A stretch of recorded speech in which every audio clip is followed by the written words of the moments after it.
Shalom saudara-saudara yang dikasihi Tuhan Yesus Kristus. Selamat pagi, selamat berjumpa dalam renungan pada pagi hari ini. Selamat beraktivitas dan selamat melayani Tuhan. Kita bersyukur karena kemurahan Tuhan. Hari ini kita boleh bangun dengan kekuatan baru. Semua karena anugerah Tuhan. Saat ini sebelum kita mendengarkan renungan firman Tuhan, marilah sama-sama kita berdoa. Bapa kami yang di sorga, Bapa dalam nama Tuhan Yesus Kristus, Tuhan dan Allah kami yang baik, kami bersyukur untuk berkat kemurahan-Mu, di sepanjang malam Tuhan sudah lindungi kami, dan pagi ini kami boleh ada sebagaimana kami adanya. Semua karena berkat kemurahan Tuhan. Saat ini kami mau mendengarkan sabda firman-Mu. Jamah hati kami Tuhan, berikan pengertian yang baru, untuk kami memahami firman-Mu dan taat melakukan kehendak-Mu. Dalam nama Tuhan Yesus, kami berdoa. Haleluya. Amin. Sahabat suara kasih, ayat pembacaan Alkitab kita hari ini terambil dari Kolose 3 ayat yang ke-22 sampai 25. Kolose 3 ayat 22 sampai 25. Hai hamba-hamba, taatilah Tuanmu yang di dunia ini dalam segala hal. Jangan hanya di hadapan mereka saja untuk menyenangkan mereka, melainkan dengan tulus hati karena takut akan Tuhan. Apapun juga yang kamu perbuat, perbuatlah dengan segenap hatimu, seperti untuk Tuhan dan bukan untuk manusia. Kamu tahu bahwa dari Tuhanlah kamu akan menerima bagian yang ditentukan bagimu sebagai upah. Kristus adalah Tuan dan kamu hambanya. Barang siapa berbuat kesalahan, ia akan menanggung kesalahannya itu, karena Tuhan tidak memandang orang. Sahabat suara kasih, ayat emas renungan kita hari ini adalah Kolose 3 ayat 23 sampai 24. Apapun juga yang kamu perbuat, perbuatlah dengan segenap hatimu, seperti untuk Tuhan dan bukan untuk manusia. Kamu tahu bahwa dari Tuhanlah kamu akan menerima bagian yang ditentukan bagimu sebagai upah. Kristus adalah Tuan dan kamu hambanya. Judul renungan kita hari ini adalah Menjadi Berkat dalam Tuhan, ditulis oleh Jeff Shreve. Sahabat suara kasih, tahukah Anda bahwa sebagian besar orang di dunia ini tidak menyukai pekerjaan mereka? Kebanyakan dari mereka bekerja untuk mendapatkan uang, dan mendapatkan sedikit kesenangan melalui pekerjaan mereka. Seperti yang tertera pada bumper lama, dari Disney Snow White and the Seven Dwarfs, aku berhutang, aku berhutang, aku berangkat kerja. Sekarang ingatlah akan kaitannya dengan pekerjaan Tuhan. Sebelum Adam diberikan seorang istri, ia diberi pekerjaan. Pekerjaan adalah hal baik yang Tuhan tetapkan. Para wanita, ingatlah hal ini ketika Anda hendak menikah. Jika ia tidak memiliki pekerjaan, maka dia belum siap menikah. Jadi bagaimana orang Kristen seharusnya memandang pekerjaan dan bekerja di tempat kerja? Yang pertama, pahami bahwa bos Anda bukanlah manusia, melainkan Tuhan Yesus. Tidak peduli apa yang Anda lakukan dan untuk siapa Anda bekerja, karena Anda bekerja untuk Tuhan Yesus. Kolose 3 ayat 22 sampai 23 membuat fakta itu dengan sangat jelas.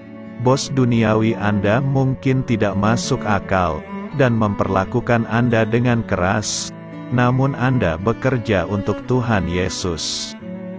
Yang kedua, pahami bahwa Tuhan telah menghubungkanmu dan memberimu hadiah untuk pekerjaan tertentu.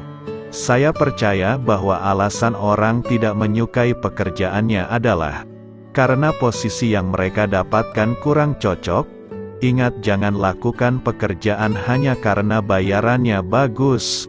Temukan pekerjaan yang sesuai dengan dirimu. Seseorang yang suka bersosialisasi, perlu bekerja yang berhubungan dengan orang-orang. Seseorang yang suka angka-angka, perlu bekerja dengan sesuatu yang berkaitan dengan angka. Seseorang yang suka dengan teknis, perlu bekerja dalam pekerjaan teknis. Mark Twain pernah berkata, temukan pekerjaan yang Anda sukai, dan Anda tidak akan harus bekerja sehari pun dalam hidup Anda. Yang ketiga, pahami bahwa apa yang Anda lakukan untuk mencari nafkah, dan hal itu harus dilihat sebagai pelayanan. Kita sering melihat pekerjaan di dalam gereja sebagai hal yang sakral, dan pekerjaan di luar gereja sebagai pekerjaan yang sekuler.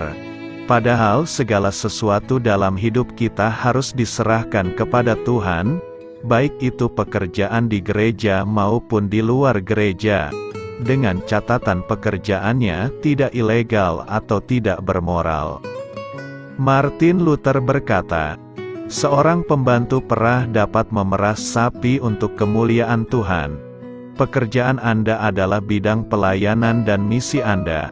Tuhan ingin menggunakan Anda untuk bersinar bagi Kristus di dunia bisnis.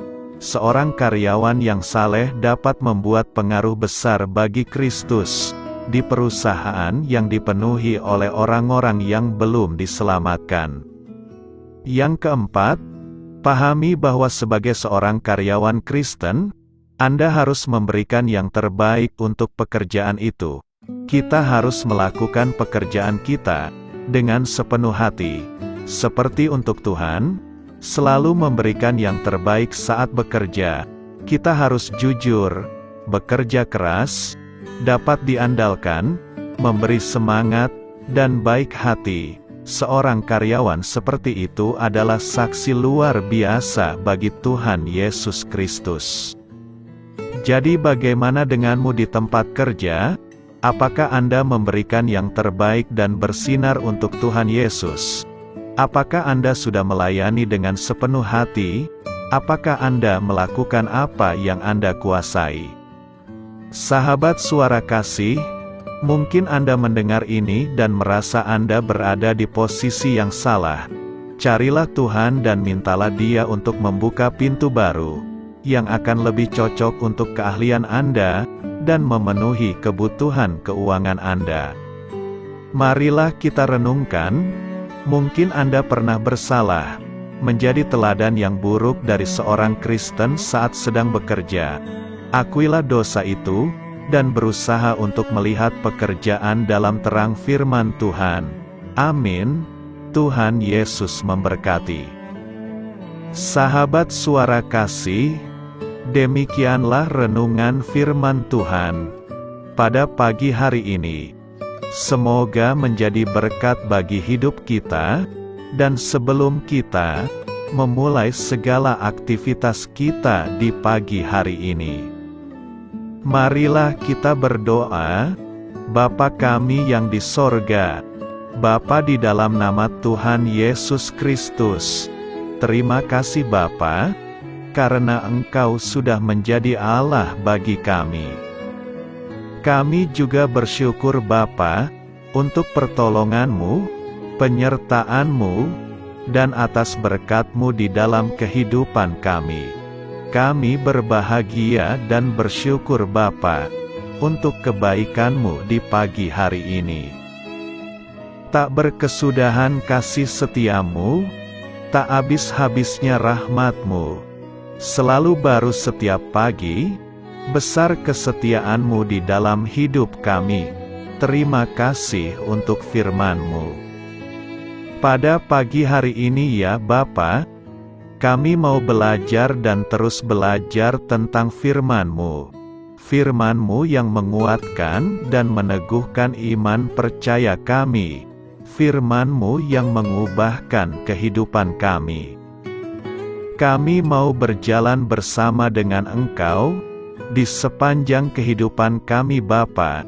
agar kami tidak tersesat di dalam dunia ini. Terima kasih Bapa, buat kesempatan dan nafas kehidupan yang masih Engkau berikan.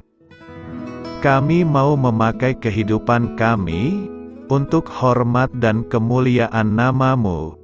Segala pergumulan dan masalah hidup kami serahkan di dalam tangan-Mu. Engkau yang akan menyelesaikannya bagi hidup kami. Kami hanya berharap kepadamu, Bapa.